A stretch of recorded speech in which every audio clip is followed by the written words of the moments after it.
Hello and welcome to our little channel. We've been living in Brisbane for 10 years now, and I thought it was high time we started promoting this amazing part of the world. Today we have for you one of our all-time favourite destinations. So join us on a glorious spring day as we travel North Stradbroke Island, also known as Straddie. You won't believe how lucky we were to get up close with some furry locals, and we'll share some go-to spots so you can start planning your own adventure. If you've got Straddie tips or suggestions for other southeast Queensland locations, drop them below in the comments. And while you're there, give that subscribe button a whack. It'll take you a tenth of a second and it gives us a kick in the pants to get out and make more videos. There are passenger and vehicle ferries operating out of Cleveland, which is a 40-minute drive from Brisbane CBD. SeaLink operates both a vehicle and passenger ferry service. The Stradbroke Flyer Gold Cat is passenger only. The vehicle ferry takes about 45 minutes from Cleveland to the jetty at Dunwich. The passenger ferries get it done in about 25 minutes. Even when the bay's a bit choppy, it's a pleasant enough ride.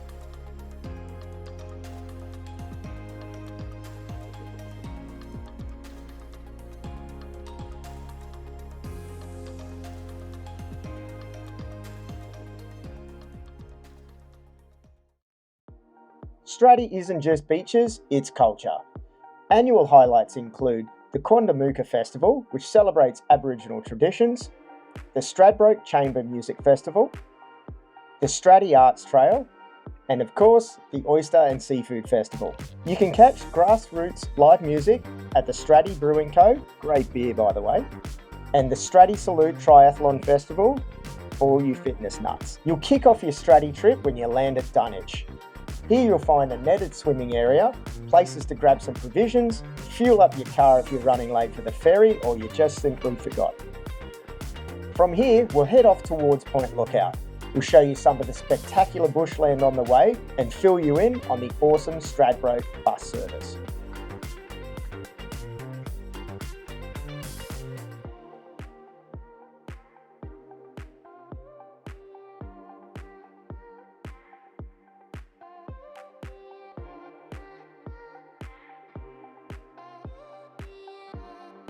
If you don't fancy driving your own vehicle, or maybe you're staying overnight and you want a couple of cheeky beers, the Stradbroke Bus Service has you covered. Just don't crack roadies on board.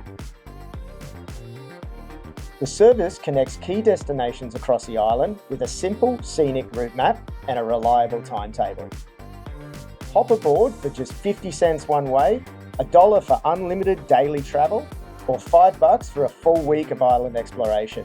Man, they're 1980s prices. You've got to love Queensland. Cash and FPOS are welcome, but the mainland public transport go-cards are not accepted on board. There are two routes for this service, the 880 and the 881. The 880 will take you between Dunwich and Point Lookout with a variety of stops along the way. This trip's about 40 minutes, giving you plenty of time to absorb the super Aussie scenery. If you jump off the 880 about halfway, you can catch the 881 and go exploring Amity Point. This is a super popular service where you can meet other like-minded travellers while taking in a view that you simply can't appreciate enough while you're behind the wheel.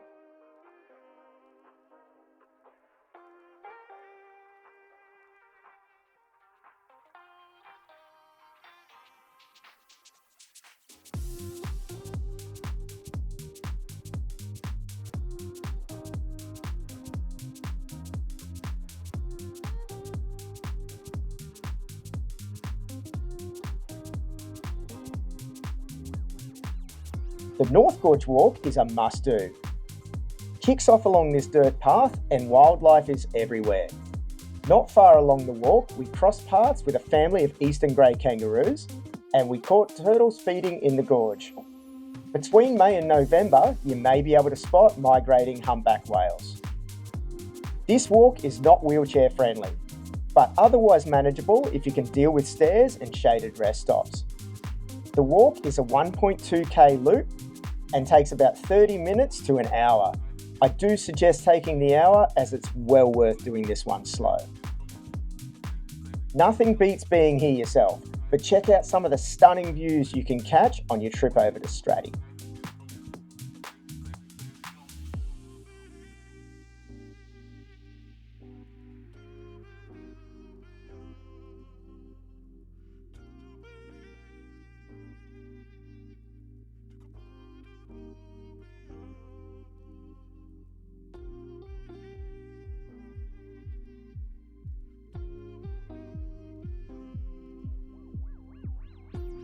The walk finishes near a park with facilities, including a barbie, play area and public toilets. Tucked away below is the Stradbroke Nursery, with opening times shown here. Then just a quick stroll back up the hill, you'll find a bakery, cafes, gelato shop, and they're all worth your time. We tend to pack our own food as we lean towards spending our time on the sand and making the most of the crystal clear waters.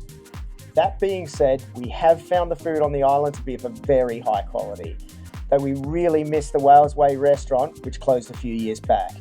If anyone knows where that amazing pair of food magicians are nowadays, please let us know.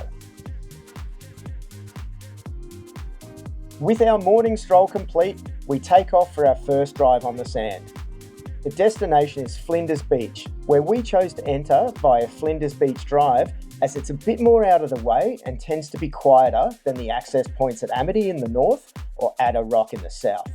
Outside of Queensland school holidays at Adder Rock, this beach is unpatrolled, so pay attention to tides, currents and warnings, and honestly don't swim somewhere beyond your capabilities.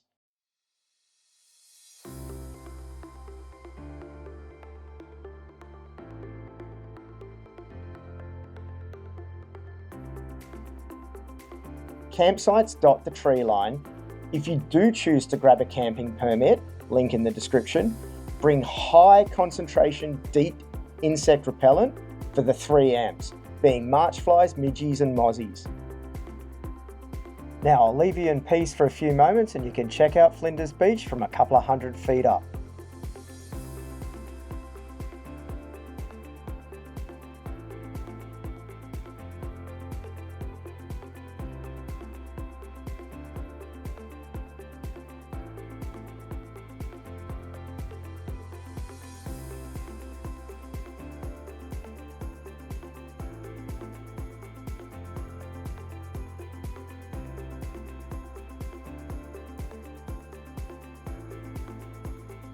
Remember, only 4-wheel drives with permits should attempt this. Don't risk it in the family all-wheel drive, or you'll be another photo in a Facebook group. Sure you become familiar with and follow all rules and regulations while using the recreation areas. Tools driving around, tearing up the beach, letting their dogs off leads, leaving their rubbish around and just being general morons are what gives 4-wheel drivers a bad name and will just eventually result in us losing access to all these sort of amazing places. Go to a 4-wheel drive park if you want to be an idiot. Otherwise, respect the rules, stay off the dunes, and drive on the approved zones and established tracks only. So with that off my chest, let's head over to Main Beach, which is Straddie's crown jewel. It's 32 k's of pristine sand and surf.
The beauty of Main Beach rivals North Shore in my opinion, but it's much closer to Brisbane, friendlier for a day trip. However, you don't get that lagoon like you do on the northern side of Double Island. We stopped here for about an hour to have a swim, and honestly, it was an amazing way to end the fun parts of the day.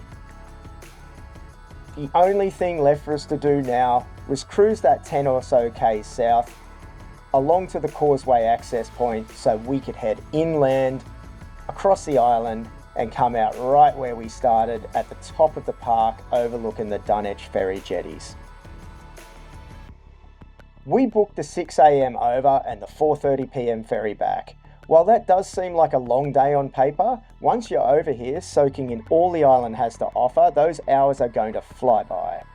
Honestly, if you can plan at least an overnighter, you won't be disappointed, except maybe that you didn't book two.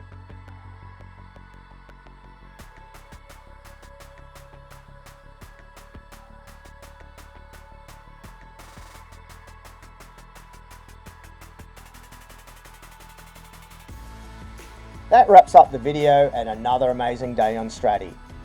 Whether you're flying solo or bringing a crew, you'll find friendly locals, stunning scenery and endless adventures. Thanks for sticking with us. Subscribe for more Southeast Queensland content, plus Sri Lanka at Christmas and Vietnam in March 26, and I'll be cranking out videos for those as well. So hit that bell and all that jazz. I've brined, I've dined, and this pickle's on his way home.